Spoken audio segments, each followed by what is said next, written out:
In the marble corridors of Wu Holdings Shanghai headquarters, a seemingly insignificant heiress was about to deliver the most devastating boardroom presentation of her life. What started as reviewing quarterly reports took a shocking turn when she came face to face with the family that had systematically erased her for 24 years. Alina Wu wasn't your typical corporate wallflower. For 18 months, she had spent her life meticulously documenting financial fraud, known for her invisible presence that made others underestimate her brilliant strategic mind. When she encountered her twin brother Jasper's embezzlement schemes hidden in offshore accounts, she had no idea she was walking into the battle that would define her destiny. Alina chose silence over confrontation that would lead to the complete destruction of everything her family thought they controlled. Before we jump back in, tell us where you're tuning in from. And if this story touches you, make sure you're subscribed, because tomorrow, save something extra special for Yo. The birthday cake, a 3-tiered vanilla bean. Monument sat like a forgotten testament on the vast marble island in our kitchen. 24 candles, a vibrant constellation. Against the pristine white frosting were slowly surrendering to gravity, their wax weeping in colorful rivulets. It was my cake for my 24th birthday, a fact apparently lost on everyone else's. The only sounds were those of celebration for another. Triumph, Jasper, darling, that presentation to the Tokyo investors was absolutely transcendent. Mom's voice, high and effervescent, floated from the dining room where my twin brother was undoubtedly holding court. Richard called it, quote-unquote, visionary. The board is practically glowing. He even suggested fast-tracking your CFO appointment. Imagine, sweetheart, chief financial officer at 24. I leaned against the cool stone of the doorframe.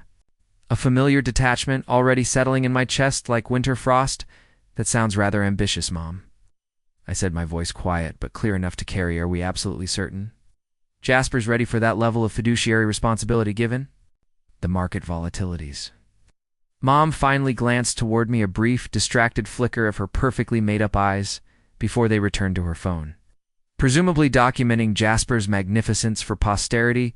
Oh, Alina, don't be such a pessimist. Your father assured me the Q3 projections are looking absolutely divine. Jasper's instincts are an investment. Sweetie, good for him, good for Wu Holdings. She waved a dismissive hand now. Jasper, tilt your head just slightly, yes. Perfect. The cloying sweetness of vanilla and melting wax warred with the cloud of Jasper's signature. Cologne, Tom Ford, something obscenely expensive that he wore like armor. He was as always a vision of curated success in charcoal. Armani, striking confident poses as Mom documented his every angle for the adoring masses online mother. Are you certain this lighting is optimal? Jasper instructed, his voice carrying that silken authority that brooked no argument. My left profile is my power side, you know that. And for heaven's sake, please use the executive filter, not the casual one casual makes me look approachable rather than authoritative. And we're aiming for gravitas, not relatability, of course, pumpkin. Mom cooed, her fingers tapping furiously. Anything for my rising star? Oh, this shot is simply divine. Hashtag Wu Dynasty. Hashtag future CEO. Hashtag proud mama. Jasper offered a tight professional smile. Keep it subtle, mother. Effortless confidence. Remember, we don't want to appear as though we're actually trying too hard. His gaze then drifted, snagging on my reflection in a polished silver serving tray, a perfectly groomed eyebrow, arching in feigned surprise. Oh, Alina, still lurking in the periphery. I almost didn't notice you there. Shouldn't you be, I don't know, cataloging rare manuscripts or something equally riveting? Actually, Jasper, I said, stepping further into the opulent dining room. My voice surprisingly steady, a new firmness lacing it. I was just admiring your performance. You really have the posing for imaginary accolades, while the actual work gets done by others, routine down to a precise art form. Jasper's smile faltered for a microsecond, his perfectly styled hair catching the light as he turned those calculating eyes, narrowing fractionally. Is that supposed to be one of your cryptic little observations, sister? Because frankly, it wasn't very insightful, unlike my leadership, which, by the way, helps keep this entire family positioned at the apex of Shanghai's financial elite, including you. Oh, I'm acutely aware of your many contributions. I replied, the words tasting like ash in my mouth, that familiar hollow ache intensified. Spreading like ice through my veins, a chilling echo from a past I alone remembered. This was it, the casual cruelty, the constant grinding diminishment that had defined my first existence. The one that saw me finally surrender at 35, utterly alone in a sterile hospital room unvisited, forgotten it must be utterly exhausting. I added, meeting his gaze directly, being so indispensably vital. Mom, ever vigilant against any disruption to Jasper's serenity, bustled in her expression one of forced brightness. Oh no. Children, no discord today of all days, Alina darling. Jasper has had a very long, very demanding day of being exceptional. Let's all just try to be supportive, shall we? She patted my arm vaguely, her touch fleeting. Why don't you go find your father? I think he wanted to discuss something or other with you. Later, a blatant, tired lie. I was certain he hadn't willingly sought me out for meaningful discourse in years. The ancient grandfather clock in the hall chimed 6 heavy, sonorous tones, each one a hammer blow against time itself. 18 hours. The countdown had seared itself into my consciousness tonight at an emergency board meeting called, with little notice, Victor Wu. My father would formally announce his succession plan for Wu Holdings, and the chosen one, of course, would be Jasper, the golden child, the one whose manufactured brilliance supposedly blinded everyone to the deep systemic vulnerabilities forming in the very foundations of our family's corporate legacy. Jasper simply radiates leadership potential, Victor, don't you? Agree, I'd overheard Mom say to Dad in his mahogany-paneled study earlier that afternoon, her voice practically shimmering with undiluted adoration. That journalist from Financial Times was utterly mesmerized. She actually called Jasper the most compelling and dynamic young executive she's encountered in years. Dad's deeper voice had rumbled in complacent agreement. He has the presence, Vivian, the innate charisma. He's a natural-born leader. The markets will embrace him completely, and he'd added with a dismissive chuckle, the impressive Q3 figures will make any lingering doubts entirely irrelevant. 18 hours before they attempted to formally sign away my birthright, my future for the second time in 2 lifetimes. They had no earthly comprehension of what was bearing down on them. They still perceived Alina, the quiet one, the insignificant afterthought. They were about to encounter someone entirely different. I excused myself with a thin, brittle smile, leaving them to their cocoon of mutual adoration and blissful ignorance back in the cavernous kitchen. The forgotten birthday cake was a truly pathetic sight. Its once proud candles now melted into a psychedelic, congealing mess across the vanilla landscape. Right, I said softly, addressing the ruined confection, a strange sense of calm settling over me like silk. New plant scraps, I decided, were definitely off the menu. This time around for 35 years in one life and 24 agonizing years. In this one, I had practically starved for a single genuine morsel of their attention, their validation that Alina was gone, having effectively perished from emotional and spiritual malnutrition. Ow. This Alina, she was about to give them a masterclass. In strategic detachment, starting with her own liberation, they wanted a show, I murmured, pulling out my phone, the screen illuminating my face with cold blue light. Let them perform for an empty theater. The private jet's cabin was a study and understated. Luxury cream leather seats arranged around a polished mahogany table, crystal glasses catching the light from oval windows that framed an endless expanse of azure sky. We were somewhere over the South China Sea, cruising toward the Maldives at 37,000 feet, and for the first time in either of my lives, I was celebrating my birthday exactly as I chose. I still can't believe you simply walked out, Ethan said, his voice warm with admiration and something deeper, something that made my chest tighten in the most wonderful way right in the middle of their little coronation ceremony. It wasn't walking out, I replied, settling deeper into the butter-soft leather. It was strategic withdrawal. There's a difference. I accepted the champagne. Flute Jonathan offered me the bubbles dancing like liquid starlight. Besides, they didn't even notice until May called them 3 hours later asking why I wasn't at dinner.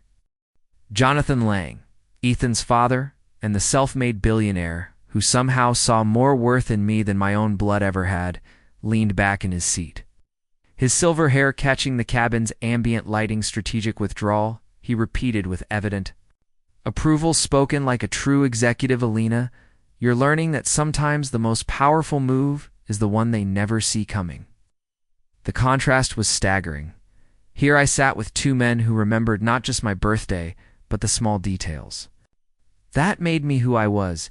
Ethan had noticed my preference for Paul Roger over Dom Perignon.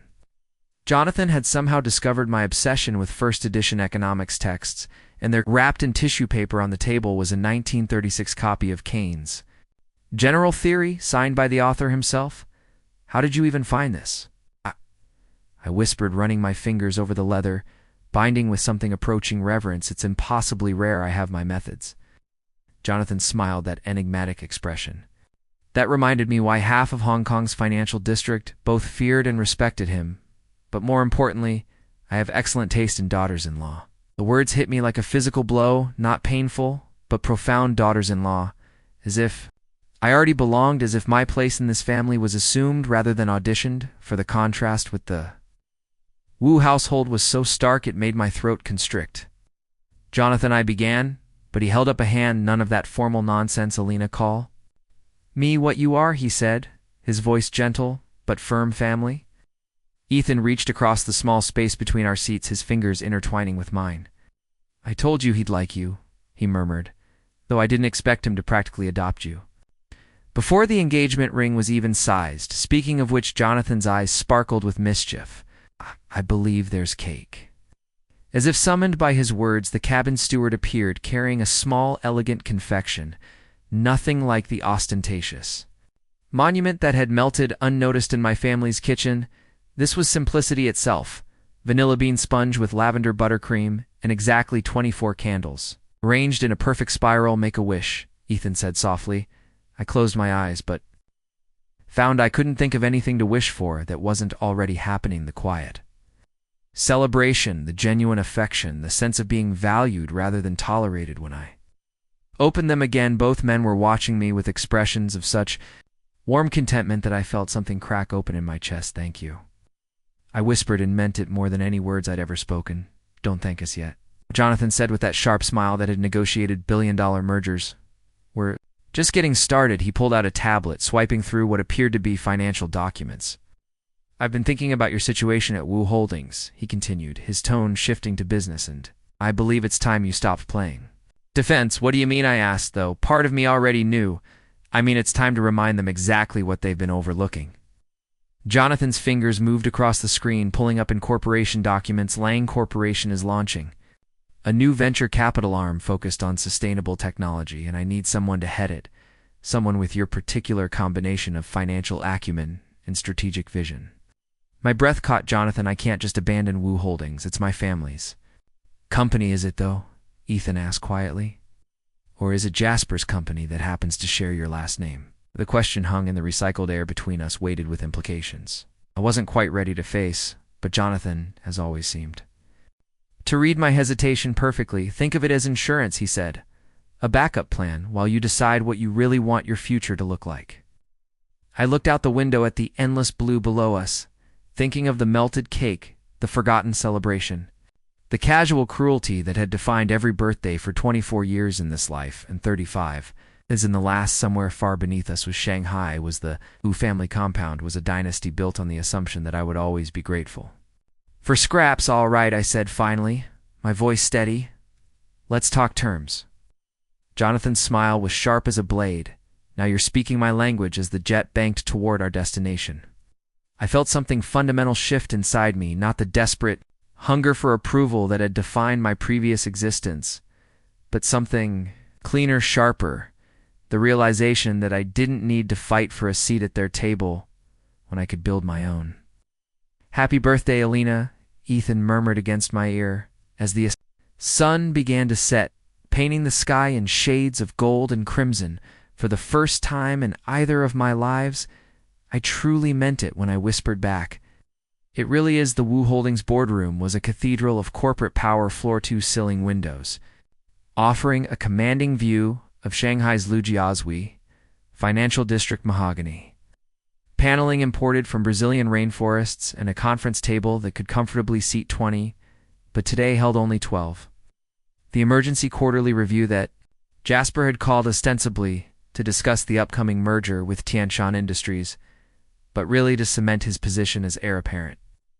I entered quietly, slipping into the seat reserved for minority shareholders, a position one technically held through trust funds established in my childhood but had never bothered to exercise until now. The conversations died incrementally as board members noticed my presence, their expressions ranging from mild surprise to barely concealed irritation. "Alina, Chairman Wu," my father said, his voice carefully modulated. "How unexpected. I wasn't aware you planned to attend." Section 12 of the corporate charter stipulates that all shareholders have the right to observe quarterly proceedings. I replied, my voice level professional. I thought it might be educational. Jasper's perfectly styled head turned toward me, his smile sharp enough to cut glass. "Of course, sister. Always eager to learn," said, the words dripping with condescension.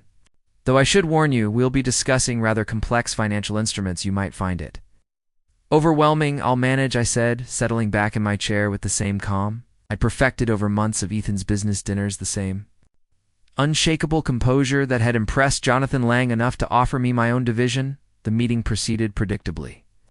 Jasper holding court with rehearsed confidence, presenting quarterly figures that looked impressive until you understood the underlying fundamentals, the way certain offshore accounts had been restructured, the creative accounting that made Wu Holdings appear more liquid than it actually was.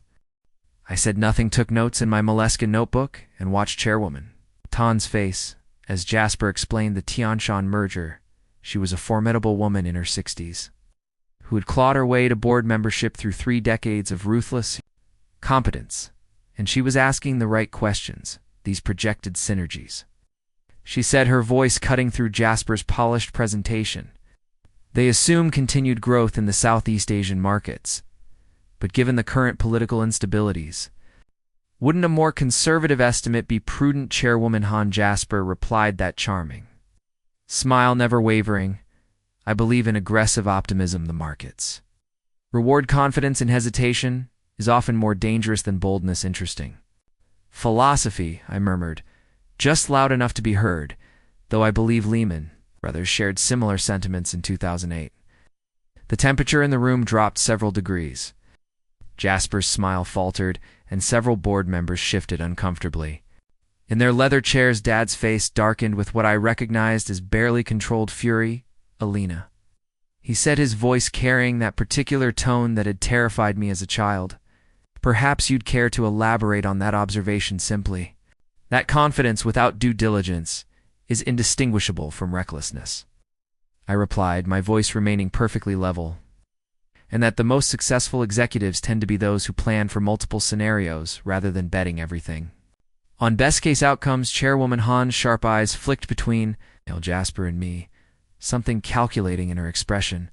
"An astute observation," she said carefully. "Miss Wu, do you have specific concerns about the Tianshan projections?" This was at the moment where I could either retreat into familiar silence or step fully into the light. I thought of Jonathan's words about strategic offense, about building my own table instead of begging for scraps at theirs. I'd need to review the complete financial documentation before offering specific commentary, I said, but I would be interested in examining the offshore structuring, particularly the flow-through entities in the Cayman Islands. Jasper's face went white beneath his expensive bronzer because he knew what I knew. What I discovered during 3 weeks of careful investigation, while they thought I was simply sulking about my forgotten birthday. The shell companies, the creative fund transfers, the way certain expenditures had been categorized as investments rather than losses. "Not sure what you're implying," he said, his voice tight. "I'm not implying anything," I replied with perfect composure. "I'm simply requesting transparency, which should be welcomed by anyone." With nothing to hide, Chairwoman Han leaned forward, her interest visibly sharpening. "That seems entirely reasonable," she said. "In fact, I move that we conduct a comprehensive financial review before proceeding with any major acquisitions." "Seconded," came a voice from across the table. Board member Chen, who had always struck me as someone who valued substance over style. Dad's jaw worked silently as he realized he couldn't object without appearing obstructionist. The meeting continued, but the dynamic had shifted irrevocably. I was no longer the invisible daughter taking notes in the corner. I was a shareholder asking inconvenient questions. After the meeting dispersed, Chairwoman Han approached me, her expression unreadable. Miss Wu, she said, might you have time for coffee this afternoon? I find myself curious about your perspective on several matters, of course, I replied, my heart racing but my voice steady. I'd welcome the opportunity to discuss the company's future. As I've gathered my things, I caught Jasper watching me, his expression a mixture of confusion and growing alarm. He was beginning to understand that something fundamental had changed, but he couldn't quite grasp what I walked past him toward the elevators. And for the first time in either of my lives, I didn't flinch when he called my name Alina. He said, his voice sharp with authority. We need to talk. I turned slowly, meeting his gaze with the same calm detachment I'd perfected. Do we?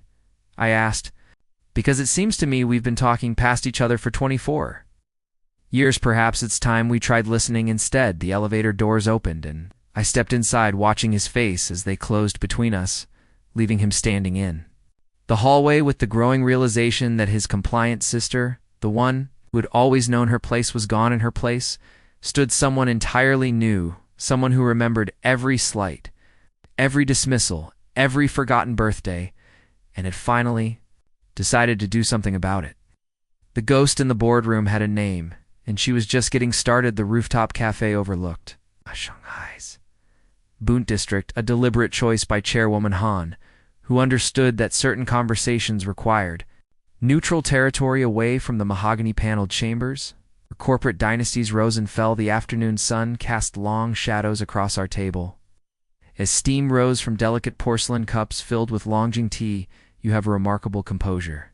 For someone so young, Chairwoman Han said, her voice carrying decades of boardroom authority tempered by genuine curiosity. Most people your age would have either exploded in frustration or retreated entirely after being overlooked for so long.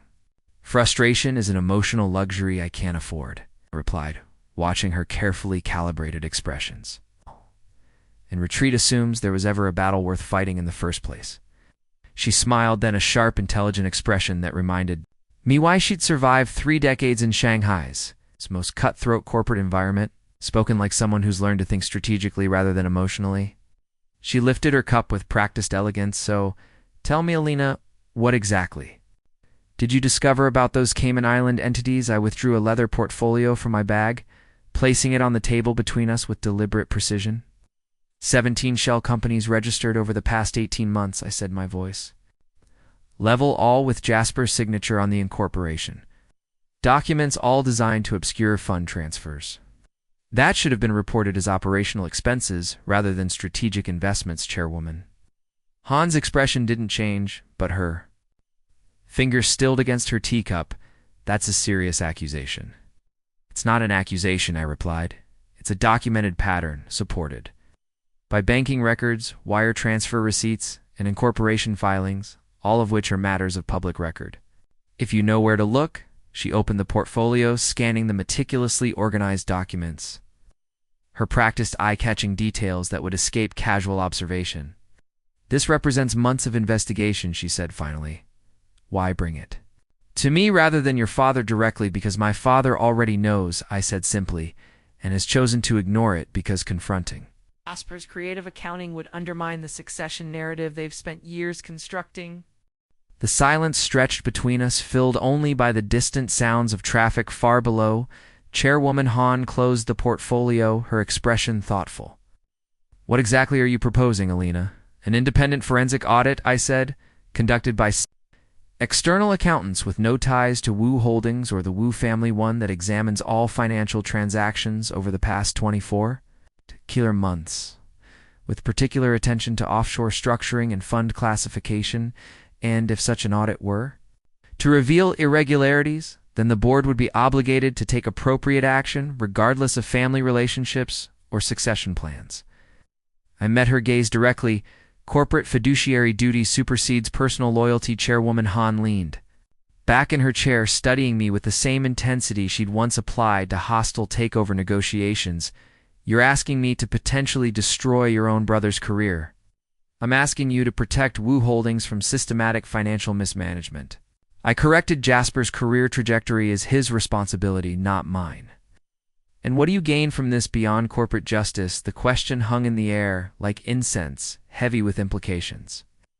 I could tell her this was purely about institutional integrity, but Chairwoman Han had survived too long in corporate warfare to accept such naive explanations. I gained the opportunity to demonstrate that competence matters more than genetics.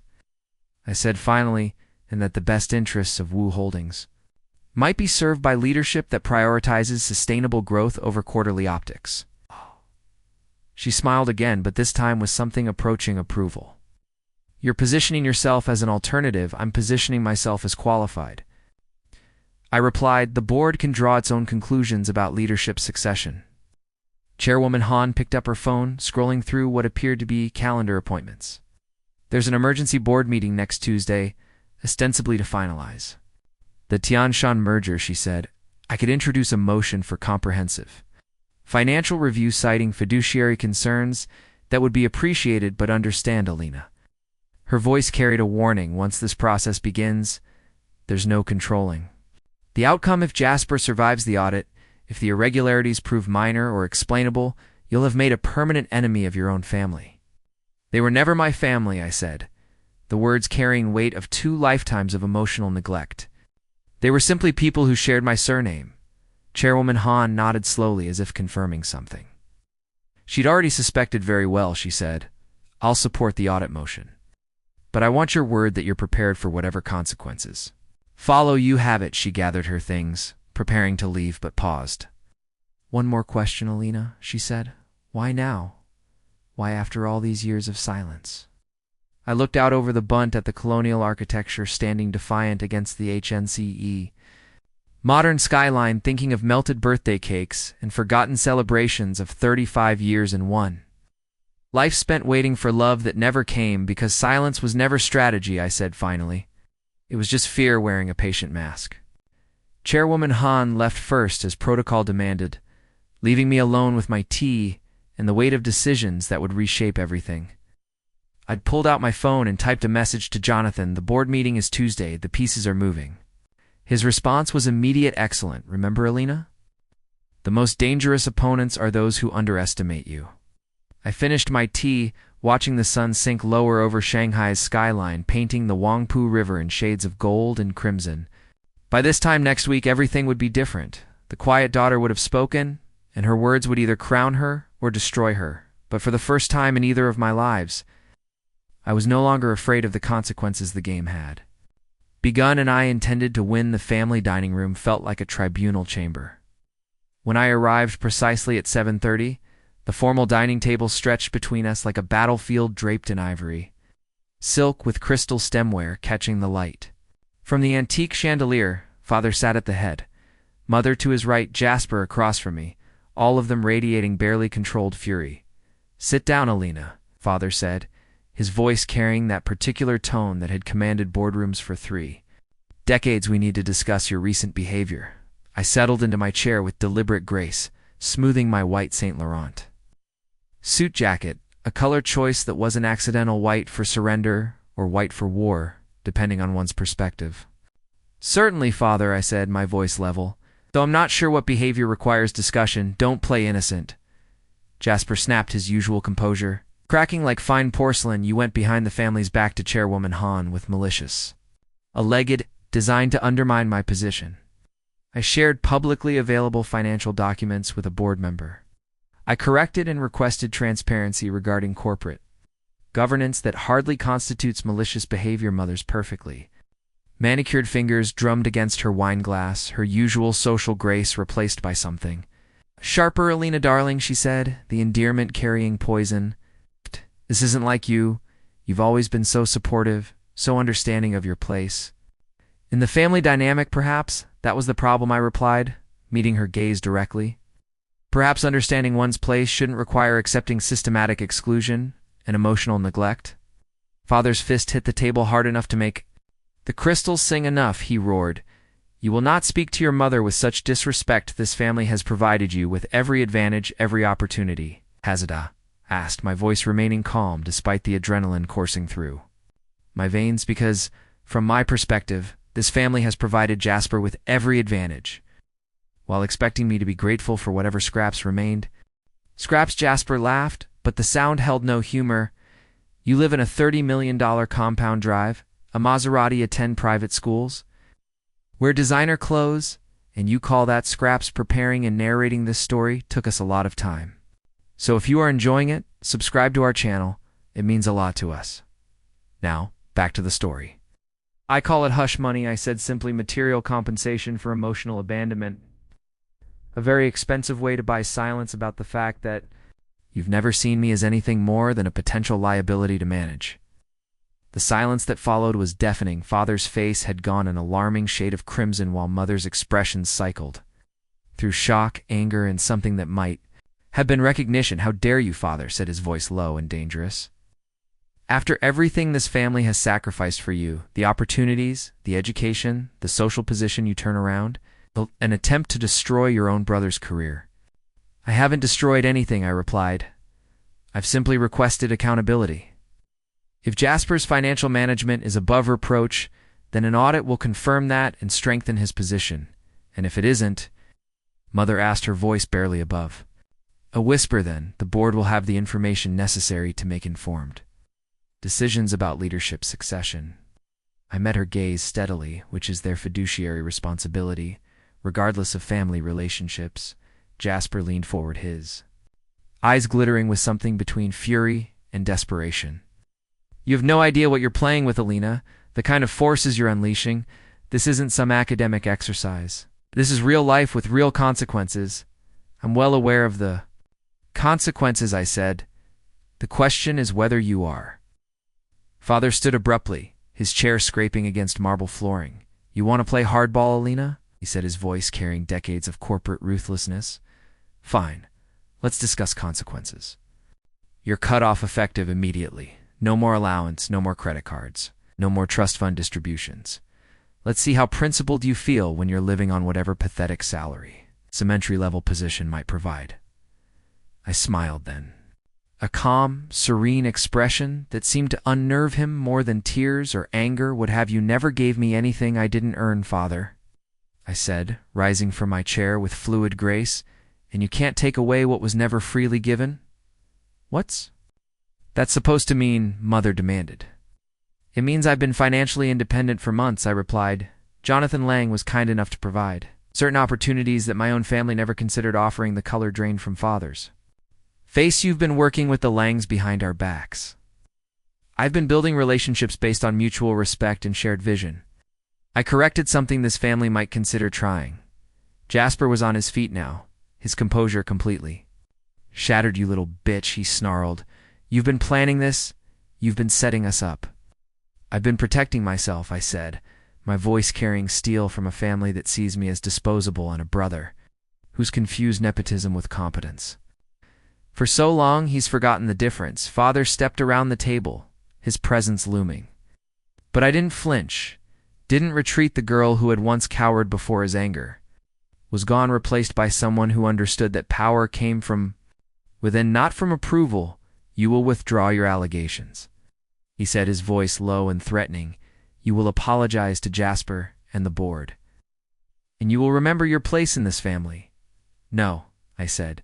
Simply the word hung in the air like a gunshot. Unexpected, absolute, final no. Repeated, I won't withdraw facts. I won't apologize for seeking accountability. And I won't remember a place that was never offered with respect. I walked toward the door, pausing at the threshold. The audit will proceed, Father. The board will make its decision, and Wu Holdings will survive, regardless of which Wu leads it. I turned back one final time. The only question remaining is whether this family can survive learning the truth about itself. I left them there in their dining room amid crystal and silk and the wreckage of assumptions that had governed our relationships for 24 years outside.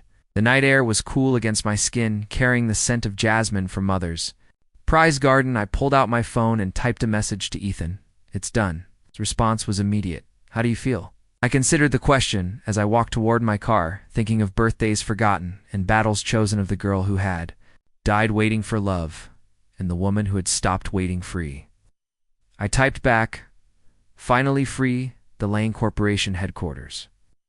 Occupied 42 floors of gleaming steel and glass in Shanghai's most prestigious business district, a monument to self-made success that stood in stark contrast to the inherited wealth that characterized most of the city's financial elite. I sat in Jonathan's corner office watching him orchestrate what could only be described as a masterpiece of corporate warfare. The beauty of timing, Jonathan said, his fingers dancing across multiple keyboards as he monitored market feeds, is that perception often matters more than reality. And right now, perception is that Wu Holdings is vulnerable to the press. Conference had been announced with only 6 hours' notice, a deliberate strategy to prevent Wu Holdings from mounting an effective response. Jonathan stood before a carefully selected audience of financial journalists, tech industry analysts, and UHN strategic investors, his silver hair catching studio lights as he delivered words that would reshape Shanghai's business landscape. Lang Corporation is pleased to announce a strategic partnership with Prometheus Analytics, he said, his voice carrying the authority of someone who had built empires from nothing, a revolutionary artificial intelligence platform that will fundamentally transform predictive logistics and supply chain optimization. I watched from the back of the room as journalists scribbled notes and cameras captured every nuance of his presentation, none of them aware that Prometheus Analytics was my company. Registered 18 months ago with Jonathan's quiet backing, developed during lonely nights when my family assumed I was sulking about forgotten birthdays. The partnership represents a $2.7 billion investment in next-generation technology, Jonathan continued, positioning Lang Corporation at the forefront of AI-driven business solutions. The implications were immediate and devastating. Wu Holdings had built their competitive advantage on predictive logistics software. That was suddenly obsolete. Prometheus Analytics didn't just match their capabilities, it exceeded them by orders of magnitude. My phone buzzed with a message from Ethan watching the press conference. You look absolutely lethal in that navy suit. I smiled, typing back, learned from the best. The questions from journalists came fast and pointed. Mr. Lang, this seems like a direct challenge to Wu Holdings' market position. Was that intentional? Jonathan's smile was razor-sharp. Lang Corporation doesn't challenge competitors. We simply provide superior solutions the market will determine. Which approach serves customers better? Can you comment on rumors that Prometheus Analytics was developed by a member of the Wu family? Prometheus Analytics was founded by Dr. Alina Wu, Jonathan said, my name carrying across the room like a declaration of war, one of the most brilliant strategic minds of her generation, and someone Lang Corporation is honored to work with. The room erupted, reporters shouting questions as photographers captured my reaction. I maintained perfect composure, even as my phone exploded with notifications. Jasper's name appearing repeatedly on the caller ID. Another journalist raised her hand. Dr. Wu, will you be leaving Wu Holdings to focus on Prometheus Analytics? I stepped forward, accepting the microphone with steady hands. Prometheus Analytics represents my commitment to innovation and ethical business practices, I said, my voice carrying clearly. As for Wu Holdings, the board will determine what role, if any, I might play in the company's future. The market response was swift and merciless. Wu Holdings stock dropped 12% in after-hours trading, while Lang Corporation gained 8%. Prometheus Analytics was trending on financial news networks, and my name was being mentioned alongside terms like disruptive innovation and generational talent. Back in Jonathan's office after the press conference, he poured 3 glasses of Dom Perignon while Ethan pulled up market analytics on his laptop. Wu Holdings is in free fall. Ethan reported their main institutional investors are requesting emergency meetings, and there are rumors that Tianshan Industries is reconsidering the merger. Good, Jonathan said, raising his glass. Sometimes you have to burn the old forest to make room for new growth. You realize this means war, I said, accepting my champagne. Father won't forgive this. Jasper will see it as the ultimate betrayal. Let them, Jonathan replied, his voice carrying steel. You've spent 24 years being underestimated, Alina.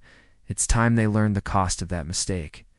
My phone rang. Father's name on the display. I looked at it for a long moment, then declined the call. No more taking their calls, I said. From now on, they can schedule appointments through my assistant like everyone else.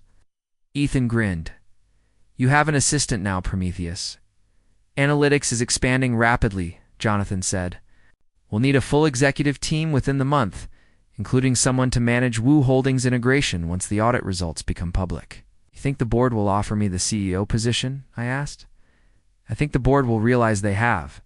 No choice, Jonathan replied.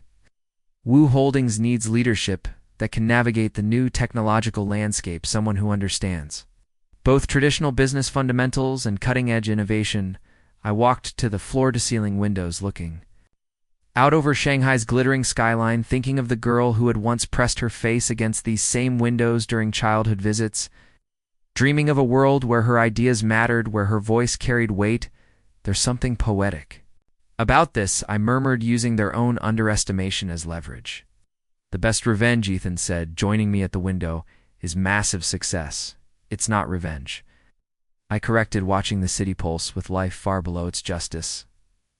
Delayed but finally delivered. My phone buzzed again, mother this time. Then Jasper, then father again, all calling, desperately trying to reach the daughter and sister, who had simply walked away from their manufactured crisis.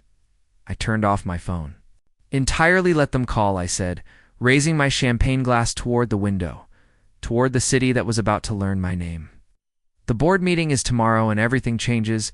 Jonathan and Ethan raised their glasses as well. Three people who had chosen each other over the accident of birth, who had built family from respect rather than obligation to Prometheus Analytics, Jonathan said. Two new beginnings, Ethan added, to remembering that the best revenge is living well. I finished. We drank as Shanghai sparkled below us, and somewhere across the city, the Wu family was learning that some daughters refused to stay silent forever. The war had begun, and I was no longer afraid to win the Wu Holdings. The boardroom had never felt smaller despite its cathedral-like proportions. 15 board members sat around the mahogany table, their faces ranging from professional curiosity to barely concealed alarm. Father occupied his usual position at the head, the patriarch surveying his domain, while Jasper sat to his right, visibly struggling to maintain his composure. The forensic audit results lay in manila folders before each member. Pages of financial analysis that would either vindicate or destroy the independent audit conducted by Hampton. McKinsey Associates chairwoman Han began, her voice cutting through the tension like surgical steel. Has revealed significant irregularities in Wu Holdings' financial reporting over the past 18 months. I sat in the minority shareholder section, watching the color drain from Jasper's face as Han methodically outlined the findings. 17 shell companies registered in the Cayman Islands, Bermuda, and the British Virgin Islands, all designed to obscure fund transfers that should have been reported as operational expenses rather than strategic investments. The total amount involved, Han continued, exceeds $47 million in misclassified expenditures that artificially inflated reported earnings and concealed actual operational losses. Father's knuckles were white against the mahogany surface, his carefully constructed facade cracking like ice under pressure. These are accounting technicalities, he said, his voice strained. Differences in classification methodology, not fraudulent behavior. With respect, Mr. Wu, board member Chen interjected, $47 million in misclassified expenses goes well beyond technicalities. This represents systematic financial manipulation designed to deceive shareholders and regulatory authorities. Jasper finally found his voice, though it carried none of its usual confidence. These were legitimate business expenses, he said. Consulting fees, strategic partnerships, international development costs, all standard corporate expenditures. Consulting fees paid to shell companies with no employees, Han replied, her voice clinical. Strategic partnerships with entities that exist only on paper. International development in countries where Wu Holdings has no operational presence. I remained silent, letting the evidence speak for itself, watching as the board members absorbed the implications of Jasper's creative accounting. The silence stretched until board member Liu cleared his throat. What recommendations does the audit team propose, he asked. Han opened her folder to the final section. Hampton McKinsey recommends immediate suspension of all executives involved in the financial irregularities, pending criminal investigation and complete restructuring of financial reporting procedures. Under new leadership, criminal investigation. Jasper's voice cracked. This is a family company. Misunderstanding, not criminal behavior. Embezzlement is criminal behavior, Mr. Wu, Han replied, regardless of family relationships. Father stood abruptly, his chair scraping against marble. This is a coordinated attack, he declared, his voice carrying desperation disguised as authority. orchestrated by outside forces, seeking to destabilize Wu Holdings for their own benefit. Are you suggesting the audit results were falsified? Board member Chen asked. I'm suggesting certain individuals' fathers, gaze fixed on me with laser intensity, have provided selective information to external parties in order to engineer this crisis. I rose slowly from my chair, feeling the weight of 15 pairs of eyes as I moved to the presentation area. May I address the board? I asked Chairwoman Han. The floor recognizes Alina Wu. I activated the wall display revealing financial charts I'd prepared during 3 sleepless nights of analysis.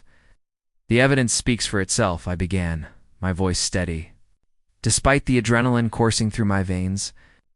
But I'd like to provide additional context.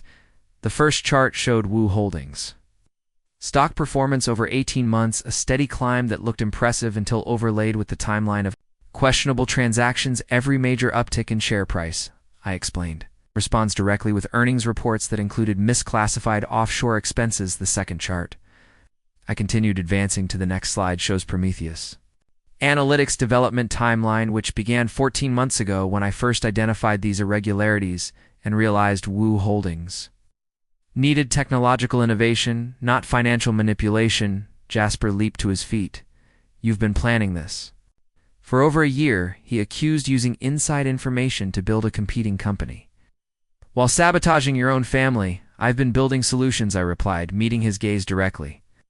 While you've been building lies, the room erupted in voices, as board members demanded order, but I continued speaking, my voice cutting through the chaos. Wu Holdings can survive this crisis, but only with leadership committed to transparency, innovation, and sustainable growth, rather than quarterly manipulation. And I suppose you're volunteering for that leadership role, Father said, his voice dripping with contempt. I'm volunteering my expertise, I corrected. Prometheus Analytics represents the future of supply chain optimization. Wu Holdings can either adapt to that future or be replaced by it. Chairwoman Han called for order, and the room gradually quieted. The board needs to vote on several motions. She announced first the immediate suspension of Jasper Wu, pending criminal investigation. Second, the appointment of interim leadership. Third, the potential acquisition of Prometheus Analytics to restore Wu Holdings' competitive position. You can't seriously be considering this, Father protested. She's manipulated this entire situation too. Engineer a coup. I've documented systematic financial fraud, I replied. The manipulation was Jasper's, not mine. The voting proceeded with clinical efficiency. Jasper's suspension, passed 9 votes to 6. Interim leadership was approved unanimously, and the Prometheus Analytics acquisition motion carried 10-5. The board recognizes Alina Wu as interim chief executive officer of Wu Holdings. Chairwoman Han announced effective immediately. The silence that followed was deafening. Father sat frozen as empire. Crumbling Jasper stared at me with naked hatred. While the board members began discussing transition logistics, I remained standing at the front of the room, processing the surreal reality that I was now CEO of the company that systematically excluded me for 24 years. The girl who had once cried over forgotten birthday cakes now controlled a multi-billion-dollar corporation. There will be conditions, I said, addressing the board. Full financial transparency, quarterly independent audits, an immediate implementation of ethical business practices that prioritize long-term sustainability over short-term gains. Agreed, Chairwoman Han replied. The board looks forward to your leadership. As the meeting dispersed, board members approached me with congratulations and strategic questions, but I found myself watching Father and Jasper as they gathered their things to men who had never imagined this outcome, would systematically underestimated the quiet daughter. For so long they'd forgotten she was capable of speaking at all. Jasper paused at the door, his face a mask of fury and disbelief. This isn't over, Alina said. Family doesn't just disappear because you've had a corporate victory. You're right, replied. Real family doesn't disappear, but you stopped being my family the day you decided I was disposable. He left without another word, and Father followed his shoulders. Bent with defeat, I stood alone in the boardroom that was now mine, looking out at Shanghai's skyline, thinking of the girl who had pressed her face against these windows, dreaming of a world where her voice mattered. That girl was gone, replaced by a woman who had learned that sometimes the most powerful revenge was simply proving them Wrong, my phone buzzed with a message. From Ethan. Saw the news coverage. You looked absolutely magnificent. I smiled, typing back. Just getting started, because this wasn't the end, it was the beginning. And I had plans that extended far beyond simply running Wu Holdings. The real work was about to begin. The competency evaluation was Chairwoman Han's idea. A public demonstration that my appointment as CEO was based on merit rather than opportunism. The boardroom had been reconfigured as an examination hall. 3 hours of financial modeling, crisis scenario planning, and strategic analysis broadcast live to Wu Holdings, stakeholders, and financial media. The candidate will present solutions to 3 business challenges, Chairwoman Han announced, addressing the cameras. Each scenario represents actual market conditions Wu Holdings currently faces. I sat at the central workstation, surrounded by monitors displaying real-time market data, financial reports, and competitive analysis. The first scenario appeared on the main screen: a supply chain disruption affecting 60% of Wu Holdings manufacturing partners. You have 45 minutes to develop a comprehensive response strategy, Han said, including financial impact assessment, risk mitigation, and timeline. For a resolution, the silence in the room was absolute as I began working, my fingers moving across keyboards with practiced efficiency, pulling data from Prometheus analytics, integration models, cross-referencing supplier networks, and calculating alternate routing scenarios. The solution required mathematical precision, strategic thinking, and intuitive understanding of global logistics. Watching me work were 15 board members, 5 external auditors, 3 financial journalists, and via live stream thousands of shareholders who would judge whether the quiet Wu daughter possessed the competence to lead a multi-billion-dollar corporation. Scenario 1 complete, I announced after 38 minutes, activating the wall display to reveal my analysis: total supply chain restoration within 72 hours, using alternate routing through Singapore and Dubai. Estimated additional cost 12% offset by reduced inventory carrying costs and improved supplier diversification. The second scenario was more complex: a hostile takeover attempt by a shell company backed by unclear financial interests. The kind of corporate warfare that destroyed companies and careers. Hostile acquisition attempt, I read aloud. 47% stake acquisition at premium pricing. It's designed to trigger panic selling and board capitulation, standard defensive strategy, or innovative response. This time, I spent the full 45 minutes developing what amounted to a financial chess match, identifying the shell company's backing, tracing money flows through multiple jurisdictions, and designing a counter strategy that would not only repel the attack, but strengthen Wu Holdings' market position. Hostile takeover defense complete. I announced counter-acquisition strategy targeting the aggressor's vulnerable subsidiaries, combined with strategic alliance formation that makes Wu Holdings' acquisition prohibitively expensive while improving our competitive advantages. The final scenario was personal: a crisis of leadership confidence following public revelation of executive misconduct. How does a new CEO restore stakeholder trust while maintaining operational stability? This scenario hits close to home, I said, addressing the cameras directly, because it's exactly what Wu Holdings faces today. The question isn't whether we can survive executive misconduct, but whether we can emerge stronger by choosing transparency over cover-up, innovation over stagnation. I had prepared for this moment for months, developing a comprehensive transformation plan that addressed not just immediate crisis management, but long-term strategic positioning. Prometheus analytics integration was only the beginning. Wu Holdings reconstruction strategy, I announced as my final presentation filled the wall displays. Complete financial transparency, quarterly independent audits, ethical business practice certification, and technological transformation that positions us as industry leaders rather than followers. The plan was ambitious, requiring 18 months of intensive restructuring, but it addressed every major vulnerability the audit had revealed, while leveraging Prometheus analytics capabilities to create sustainable competitive advantages. When the 45 minutes expired, I sat back in my chair, emotionally drained but intellectually satisfied. The evaluation had been designed to test whether I possessed the technical competence, strategic vision, and emotional resilience Necessary for crisis leadership candidate evaluation complete. Chairwoman Han announced the board will now deliberate. They withdrew to the adjacent conference room, leaving me alone with the cameras and the weight of 24 years of proving.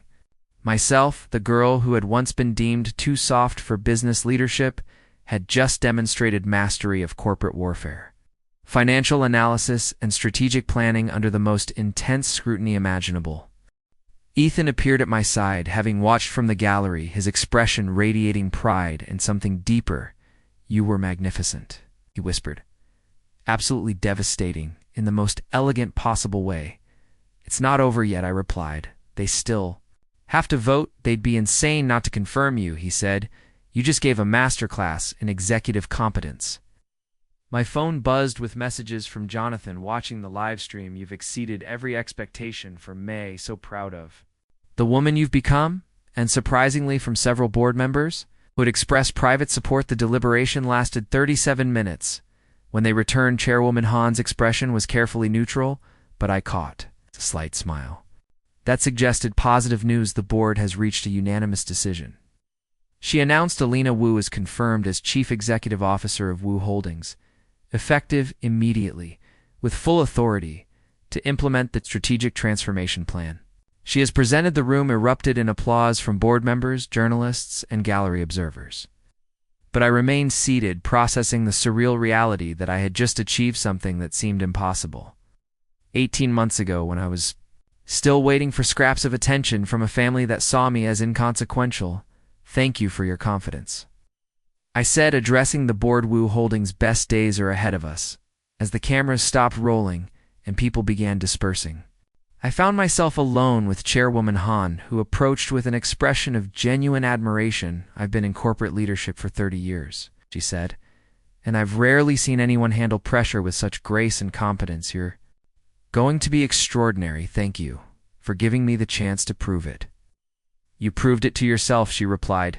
"We just provided the stage." Later that evening at the Lang family penthouse, Jonathan opened a bottle of 1996 Dom Perignon while Ethan pulled up news coverage of my performance. Financial analysts were calling it a masterpiece of crisis leadership, while business journalists described it as a new generation taking control from old guard incompetence to the new CEO of Wu Holdings. Jonathan raised his glass, who proved that competence speaks louder than genetics.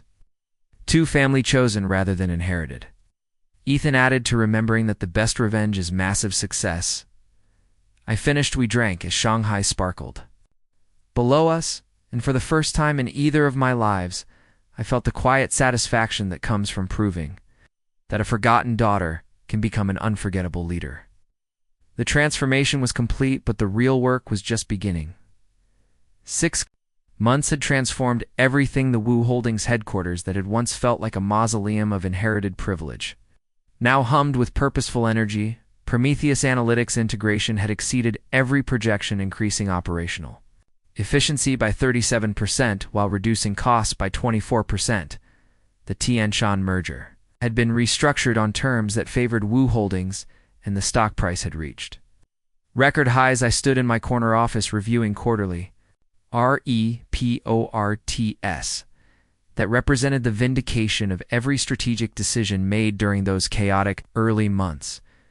Jasper had pleaded guilty to financial fraud charges in exchange for reduced sentencing. Father had retired to their estate in Provence, and mother had taken an extended sabbatical from social media, apparently unable to process her quiet daughter's transformation into Shanghai's most influential young CEO. "The jet is ready whenever you are," Ethan said, appearing in my doorway with that smile that still made my chest constrict. "In the most wonderful way. Jonathan insists on celebrating properly this time."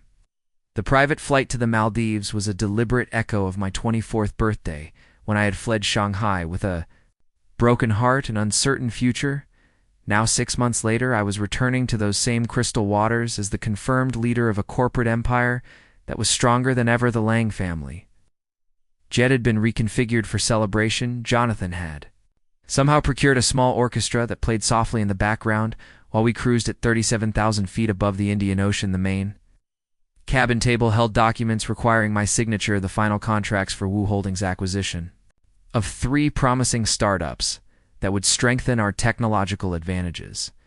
Sign these and Wu Holdings becomes the dominant force in AI-driven logistics for the next decade. Jonathan said, his voice carrying satisfaction that extended beyond mere business success, not bad for someone whose family considered her disposable. I signed each contract with deliberate precision, thinking of the girl who had once pressed her face against airplane windows, dreaming of a world where her ideas mattered. That girl would be astonished to see contracts worth $2.7 billion bearing my signature. There's something else, Ethan said, producing a small velvet box that made my heart skip several beats. I've been waiting for the right moment. He dropped to one knee right there in the airplane cabin at 37,000 feet, while Jonathan watched with paternal pride and the orchestra played something beautiful and romantic. Alina Wu, Ethan said, his voice thick with emotion, you've taught me that the most extraordinary people are often the ones others overlook. Will you marry me and let me spend the rest of my life proving that someone sees exactly how remarkable you are? The ring was perfect, a simple solitaire diamond that caught the cabin lighting like captured starlight, nothing ostentatious or designed for social media documentation. It's just elegant and timeless and absolutely right. Yes, I whispered the word carrying weight of 2 lifetimes of waiting. For someone to choose me voluntarily, enthusiastically, without reservation? Yes, absolutely yes. Jonathan produced champagne from somewhere, while Ethan slipped the ring onto my finger, and for several minutes, we simply held each other at 37. 1,000 feet above an endless ocean, celebrating love that had grown from mutual respect rather than family obligation. There's cake to Jonathan announced, with that mischievous expression that reminded me why half of Hong Kong's financial elite both feared and adored him. The cake was perfect. Small, elegant vanilla bean with lavender buttercream and exactly 25 candles arranged in a spiral, this time the 25th birthday celebration. I'd never had the recognition. I'd never received the family who chose to remember. Make a wish, Ethan murmured against my ear.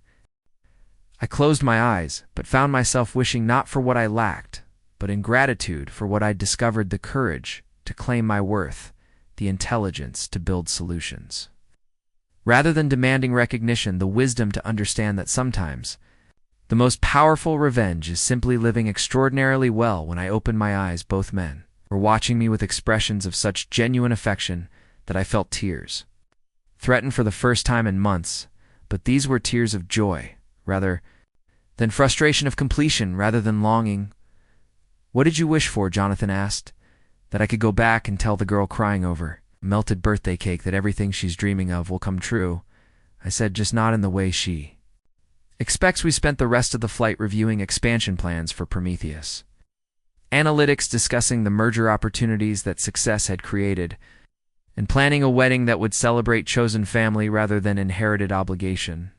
As the jet began its descent toward the Maldives, I looked out at the crystal waters below, thinking of the journey that had brought me here, from forgotten daughter to corporate leader, from emotional starvation to chosen abundance. My phone had been silent for hours, no emergency calls from the board, no crisis management required. Wu Holdings was running smoothly under leadership that prioritized sustainable growth over quarterly manipulation. You know what the most satisfying part is? I said as we prepared for landing. It's not that I proved them wrong about my capabilities. What then? Ethan asked. It's that I proved myself right about my worth. I replied, I always knew I was capable of extraordinary things. I just had to stop waiting for permission to prove it. The plane touched down on paradise, and for the first time in either of my lives, my birthday celebration would be exactly what I chose, surrounded by people who valued me completely. That evening, as we walked along the beach under stars that seemed close enough to touch, Ethan took my hand and said, you realize this is just the beginning. Good, I replied, thinking of the empire I was building, the family I was choosing, the legacy I was creating from nothing but intelligence and determination. I'm just getting started. The forgotten daughter was gone forever, replaced by a woman who remembered her own worth even when others forgot, and that woman was planning to change everything. 18 months had passed since that first forgotten birthday cake. 18 months since I had walked away from their manufactured celebration and chosen my own path. The Wu Holdings empire now bore little resemblance to the company Jasper had nearly destroyed. Through financial manipulation, quarterly earnings had increased by 43%, and Mateus Analytics had revolutionized supply chain management across 3 continents, and the board had voted me permanent CEO with a compensation package. That made me one of Shanghai's highest-paid executives. I sat in my penthouse office, overlooking the bunt, reviewing the final documents for Wu Holdings. Expansion into artificial intelligence research centers in Singapore, Tokyo, and London. The transformation had been complete, systematic, methodical, everything my family had assumed I was incapable of accomplishing. The irony was exquisite. They had spent 24 years teaching me to be invisible, and I had used that invisibility to study them, to understand their weaknesses, to prepare for the moment when silence would become strategy. My assistant knocked softly before entering, carrying the afternoon correspondence, her expression carefully neutral, but her eyes holding a warning. "Ms. Wu, there's a personal delivery that requires your immediate attention." The envelope was cream-colored expensive paper with my name written in elegant calligraphy that I recognized immediately, my mother's hand, though she hadn't contacted me directly since the board meeting that had changed everything. Inside was a single sheet of matching stationery and a business card. "Dearest Alina."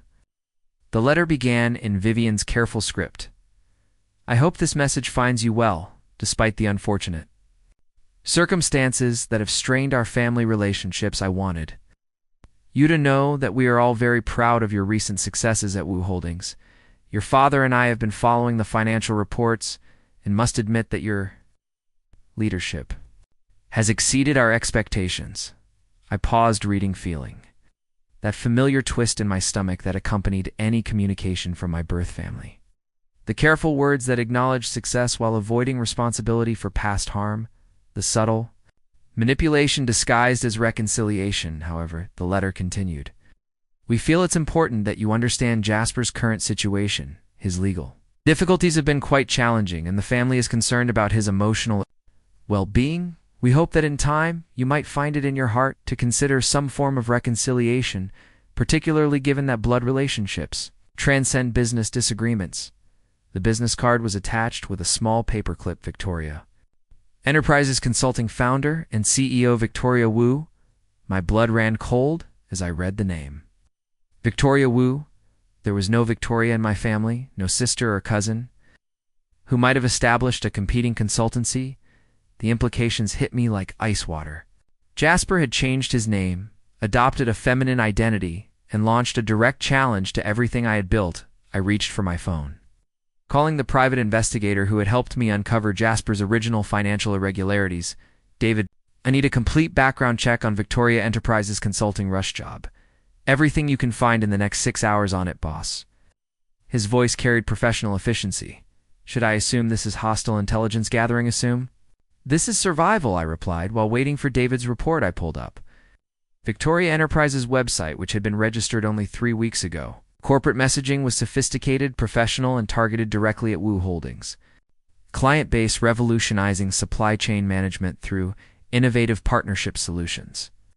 The tagline read, "Built by those who understand excellence from the inside." The executive team listed Victoria Wu as founder and CEO with an impressive resume that conveniently omitted any mention of financial fraud or criminal conviction. The other executives were names I recognized, former Wu Holdings employees who had been terminated during my corporate restructuring. My phone rang. "Ethan's name on the display, darling. I just saw the most interesting financial news," he said, his voice carrying concern. "There's a new consultancy making waves in the logistics sector, apparently founded by someone with intimate knowledge of Wu Holdings operations." I know I said it's Jasper. The silence on the other end of the line was profound. "Jasper," Ethan said, "finally, your brother Jasper, who pleaded guilty to embezzlement, the same Jasper who apparently decided that if he couldn't inherit the Wu name, he would steal it," I replied, "and who has convinced Mother that family reconciliation might be possible if I'm willing to overlook minor details like fraud and identity theft." "What are you going to do?" "What I always do," I said, "exactly what they don't expect." David's report arrived that evening, a comprehensive dossier that revealed the full scope of Jasper's reinvention. Victoria Enterprises was backed by offshore investors whose identities were carefully concealed, but the money trail suggested connections to several Wu Holdings competitors, the client list, included companies that had been courted aggressively with promises of insider knowledge about Wu. Holdings strategic planning, the most disturbing revelation was the employee rostered 12 former Wu Holdings staff members who had been recruited with signing bonuses and salary increases that Victoria Enterprises couldn't possibly sustain unless they were planning something more ambitious than simple competition. I called an emergency meeting with Jonathan and Ethan at the Lang penthouse, spreading David's findings across the conference table, while Shanghai's lights glittered through floor 2 ceiling windows. "This isn't just corporate competition," Jonathan said after reviewing the documents. "This is industrial espionage orchestrated by someone with access to privileged information about Wu Holdings operations. The question is what he wants." Ethan added, "Does he actually think he can compete with Wu Holdings, or is this designed to force some kind of negotiation?" "He wants what he's always wanted," I replied, "to be the heir to something he never earned. The difference is now he's willing to steal the identity to match the ambition." My phone buzzed with a text message from an unknown number. "Sister, dearest, perhaps it's time." We discussed business like the adults we've become. Victoria Enterprises is hosting a client reception this Friday at the Peninsula Hotel. You're cordially invited. I showed the message to Jonathan and Ethan, watching their expressions shift from concern to calculation. "You're not seriously considering going," Ethan said. "Actually, I am," I replied, "but not for the reasons Jasper expects." Friday evening arrived with Shanghai's typical autumn chill. The Peninsula Hotel's ballroom was elegantly appointed crystal chandeliers, reflecting off polished marble, while servers circulated with champagne. In Connaps, the guest list was carefully curated Wu Holdings competitors, potential clients, and financial journalists who specialized in corporate intrigue. I arrived fashionably late, wearing a midnight blue Saint Laurent dress that had been featured in Vogue's Power Dressing issue. The conversations died incrementally as people recognized me. Whispers following my progress through the room like ripples across water. Jasper stood near. The main bar transformed in ways that went beyond the obvious physical changes: the designer dress, the carefully applied makeup, the professional styling. He had always possessed a certain theatrical flair, but this was different. This was calculated reinvention designed to erase rather than enhance Alina, he said as I approached, his voice pitched higher than I remembered, but carrying the same underlying authority. "How lovely that you decided to attend." "Victoria," I replied, testing the name, watching his reaction. "Congratulations on your new venture. Though I have to say the timing is interesting." "Timing is everything in business," he said. "Surely you of all people understand that."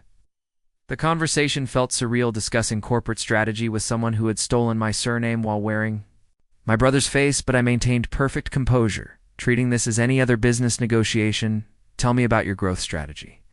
I said, "The client acquisition model seems aggressive for such a new company. We prefer to think of it as efficient." Jasper replied, "Why spend years building relationships when you can leverage existing knowledge and connections?" "Leveraging existing knowledge," I repeated. "That's an interesting way to describe industrial espionage." His smile faltered slightly but recovered quickly. "I'm not sure what you're implying, sister." "I'm not implying anything," I said. "I'm stating that Victoria Enterprises has been systematically recruiting Wu Holdings employees with access to proprietary information, offering compensation packages that your revenue model cannot support, and promising clients insider knowledge of Wu Holdings strategic planning." The nearby conversations began to quiet as other guests realized they were witnessing something more significant than social chit-chat. "These are serious accusations," Jasper said, his voice carrying warning. "They're documented facts." I replied, "The question is whether you want to discuss this privately or continue performing for an audience." He gestured toward a private alcove away from the main reception area where we could speak without being overheard. The space felt intimate, despite the tension charged with years of unresolved conflict. "What do you want, Alina?" he asked, dropping the theatrical pretense. "You've already destroyed my career, my reputation, my future. What more could you possibly take from me?"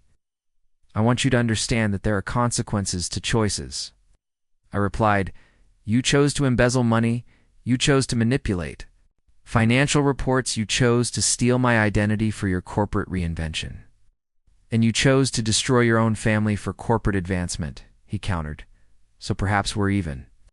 We were never family, Jasper, I said, the words carrying weight of 2 lifetimes of emotional neglect. We were simply people who shared a surname and a childhood. Address family requires love, respect, mutual support. We never had any of those things. So this is your revenge, he said, watching me struggle. While you succeed, this isn't revenge, I replied. This is justice delayed but finally delivered, and it's also an opportunity. His expression shifted from anger to curiosity. What kind of opportunity? Wu Holdings is expanding our consulting division. I said we need experienced leadership for the Singapore office, someone who understands both traditional business fundamentals and innovative client relationship management. You're offering me a job? He said, disbelief coloring his voice. I'm offering you a choice, I corrected. Continue this charade that ends with bankruptcy and criminal charges for corporate espionage. Or accept a legitimate position with competitive compensation and the chance to rebuild your career honestly. The silence stretched between us, filled with the distant sounds of the reception.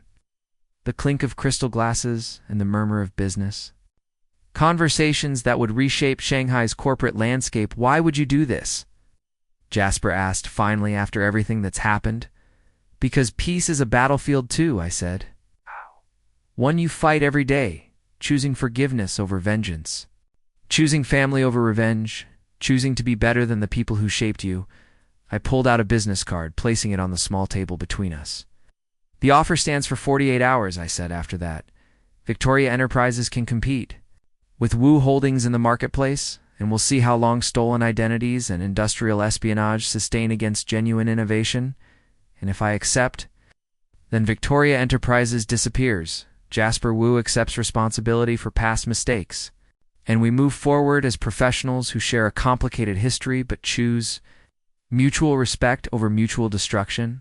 I stood to leave, pausing at the alcove entrance. For what it's worth, Jasper, you were always intelligent enough to succeed. Honestly, you just needed to believe in yourself instead of trying to steal someone else's worth, walking away from him through the reception crowd. I felt something fundamental settle inside me, not the satisfaction of victory, but the quiet peace.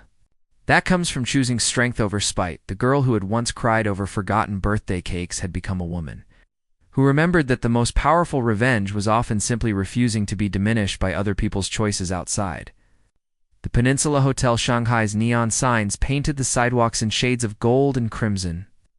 I pulled out my phone, texting Ethan, "It's finished." His response was immediate. "How do you feel?"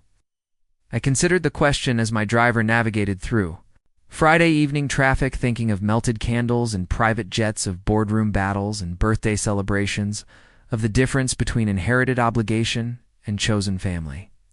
Free, I typed back, finally completely free, because Jasper would either accept honest work or destroy himself through dishonest competition. In either outcome, this would validate that competence matters more than genetics, that character transcends circumstances, that the quiet daughter who was once forgotten had learned to remember her own worth, even when others forgot the war was over. But the real victory wasn't corporate success or financial triumph. It was understanding that healing doesn't require forgiveness, only boundaries, that peace isn't the absence of conflict, but the presence of self-worth, that sometimes the most profound revenge is simply living extraordinarily well. I closed my eyes as the car carried me home to a life I had chosen, built, created from intelligence and determination rather than inheritance and obligation. The forgotten daughter was gone forever, replaced by a woman who would never again wait for permission to claim her place in the world. And that woman was planning to change everything, not through destruction, but through the quiet, persistent power of refusing to be anything less than extraordinary. Behind me, the Peninsula Hotel glittered against Shanghai's skyline, another stage where family drama had played out, but for the first time in either of my lives. I was walking away as the author of my own story rather than a character in someone else's tragedy. The birthday cakes would always be perfect from now on, because I would always remember to celebrate myself up next. You've got 2 more standout stories right on your screen. If this one hit the mark, you won't want to pass these up. Just click and check them out. And don't forget to subscribe and turn on the notification bell so you don't miss any upload from us.